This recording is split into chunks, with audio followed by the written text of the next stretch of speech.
Okay, let's get into this KKK segment.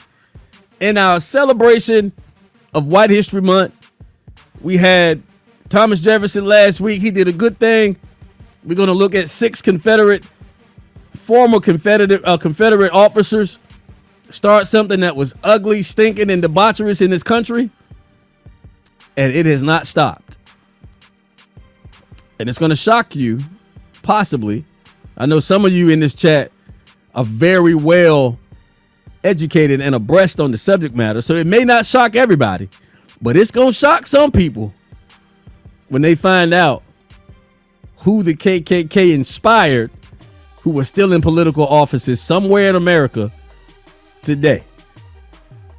Thanks for watching the Real Greg Kelly Show. Just stay tuned for this awesome clip that you're about to see.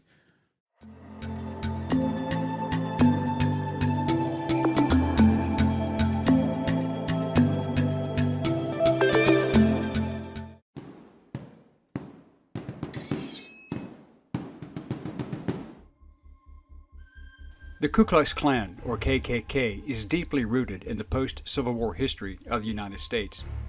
They are 3 of the most familiar words and letters in almost any language, synonymous with hatred, intimidation, and murder. What were the origins of the KKK? Why was it created, and by who? What have prominent historians stated about the rise and fall of the KKK? How did it evolve, and what did that change become? How deeply was the Klan embedded into business, society, and even national politics? Hello, I'm Colin Heaton, former soldier, Marine Corps Scout Sniper, history professor, historian, and book author. And we will answer these questions and other issues on this segment of Forgotten History.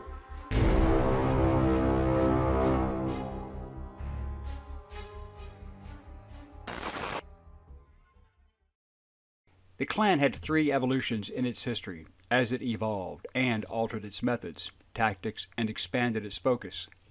All 3 movements have called for the purification of American society, and all are considered far-right extremist organizations. During each period of the Klan's existence, the official membership was secret, and estimates of the total numbers of members was unknown, and they were highly exaggerated by both friends and enemies alike. The first Klan was founded in Pulaski, Tennessee, on December 24, 1865, by 6 former officers of the Confederate Army. They were Frank McCord, Richard Reed, John Lester, John Kennedy, J. Calvin Jones, and James Crow. It started innocuously as a fraternal social club inspired at least in part by the then largely defunct Sons of Malta, perceived as an offshoot combined of the old Knights Templar and Teutonic Knights. The KKK adopted many of the initiation rites and formal ceremonies of those previous organizations with the same purpose of fraternity, solidarity, and most of all, political power, which today in hindsight is laughable as well as tragic. The official KKK manual describing these rituals was printed by Laps D. McCord of Pulaski, Tennessee. The Klan also needed a distinguishing uniform, which later in their history would become notorious: robes, and hence their adopting the Spanish capirote hood. Former Confederate Brigadier General George Gordon, for whom Fort Gordon, Georgia was named for, developed the prescript, which supported the superiority of white society and culture and adopted and taught white supremacist beliefs. They created the ranking system, and at the top of the KKK was the Imperial Wizard, or the National President.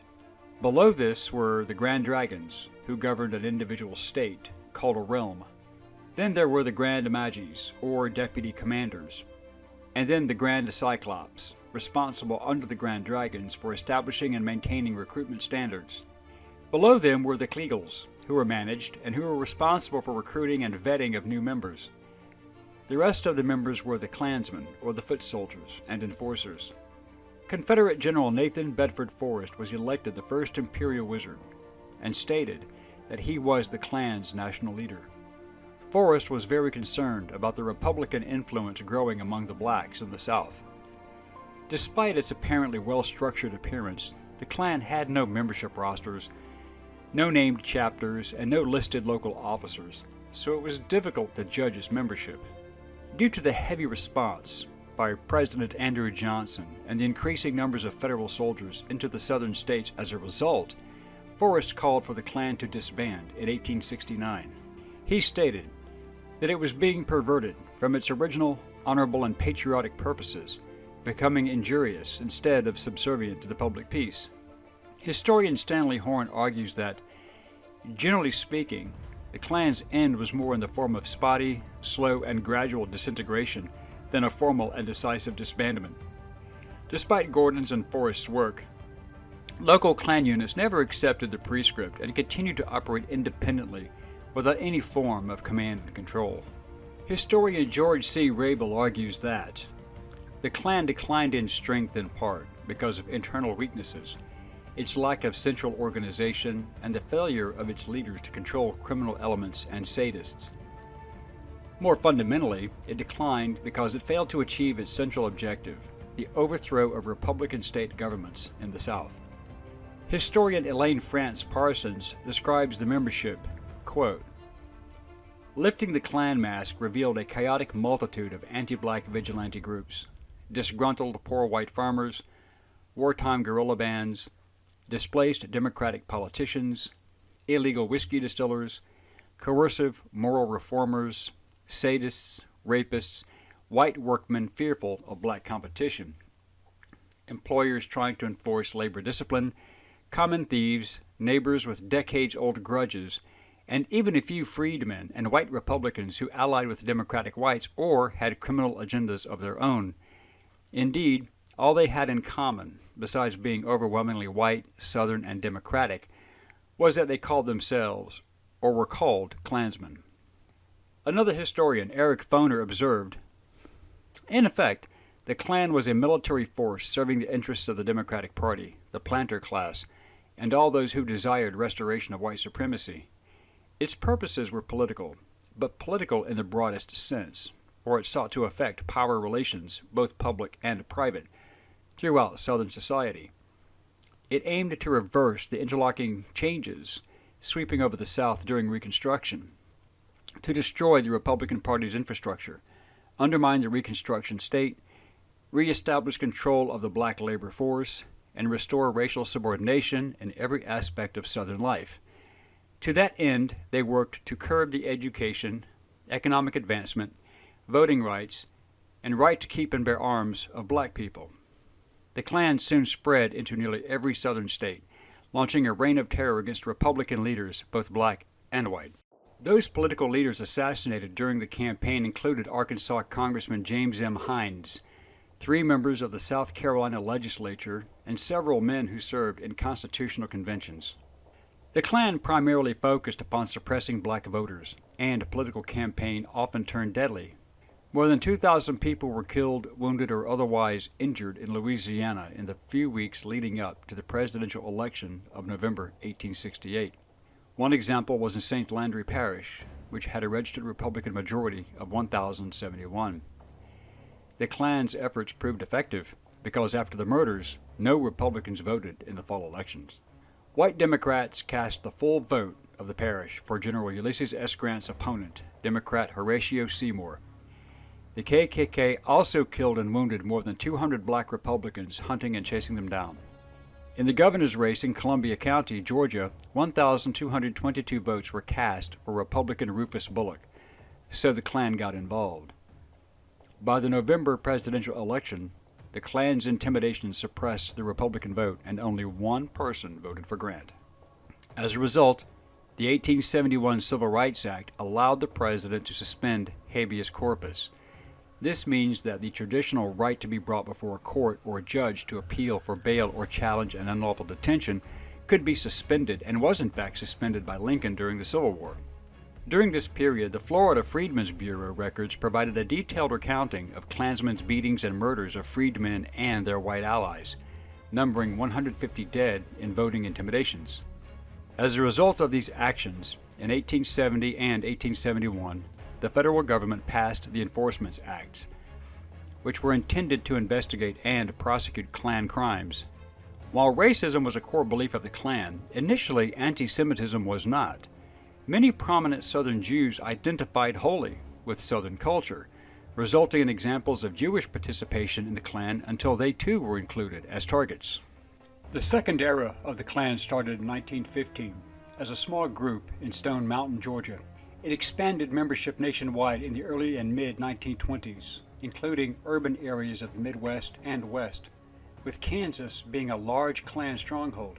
The various independent Klan organizations often took a position of supporting prohibition and compulsory public education for white children, although blacks were not to be educated if possible, and if they were, only in segregated schools.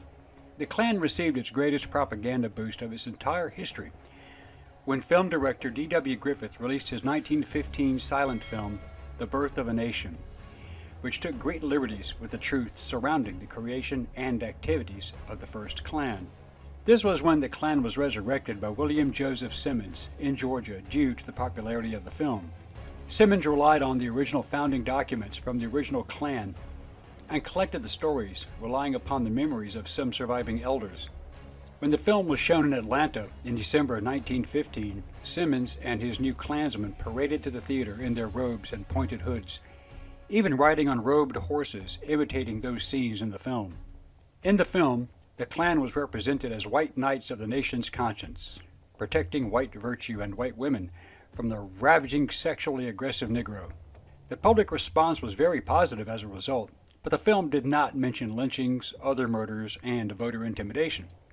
Within the first 6 months of the association's national recruitment campaign, Klan membership had increased by 85,000 by 1920. By the mid-1920s, the organization's membership ranged from 3 to 8 million members.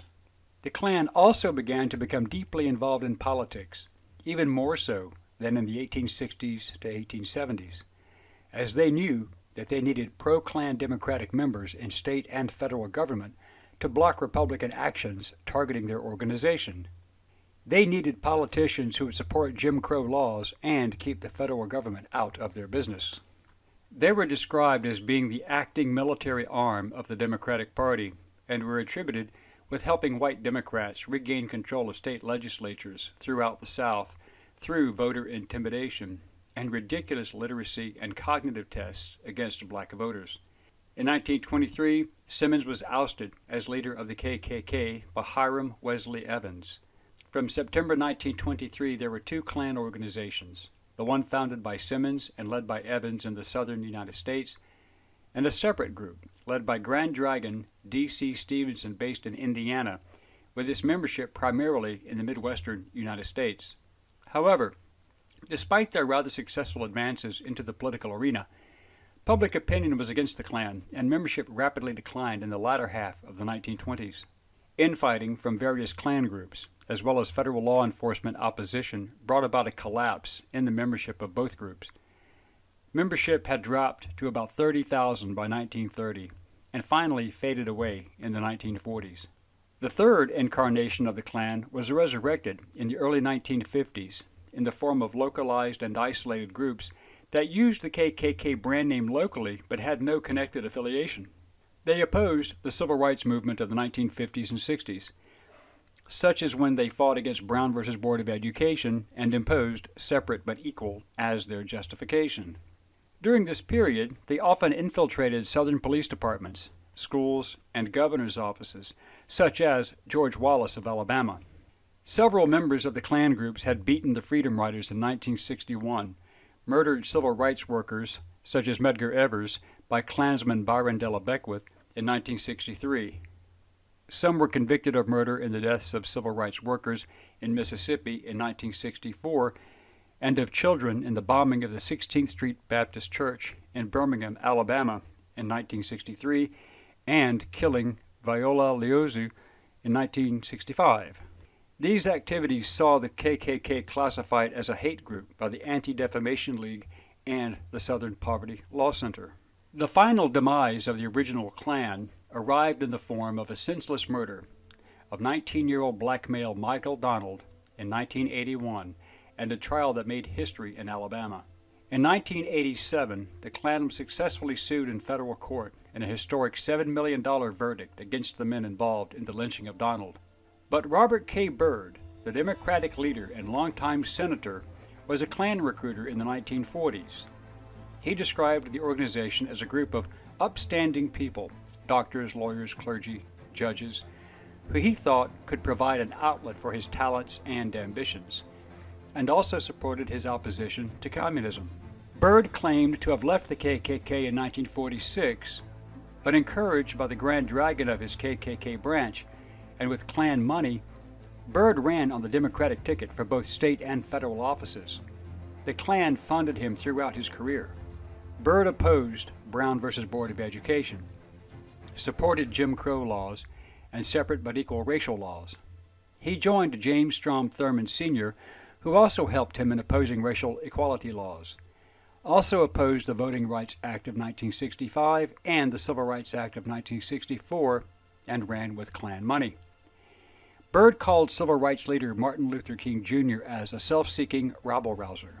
Both Hillary Clinton and Joseph Biden proudly proclaimed Senator Robert K. Byrd to be their mentor. Buildings still carry Byrd's name in exaltation. The United States government still considers the Klan to be a subversive terrorist organization. Currently, the Anti-Defamation League puts total KKK membership nationwide at around 3,000, while the Southern Poverty Law Center claims 6,000 members in total. The Ku Klux Klan became notoriously immortalized by its actions, origins, and total creation by the Democratic Party, which supported and funded Klan activities to include political and criminal enterprises. Remember this when you hear people claim that Republicans are fascists. The Republicans were hated and targeted by the Klan, and for good reason. We hope you enjoyed this segment of Forgotten History. Please click like and subscribe for free. And please stay tuned and be engaged and informed. Send us comments if you have questions or even show ideas, and we will respond to all requests and comments as soon as we can. Thank you.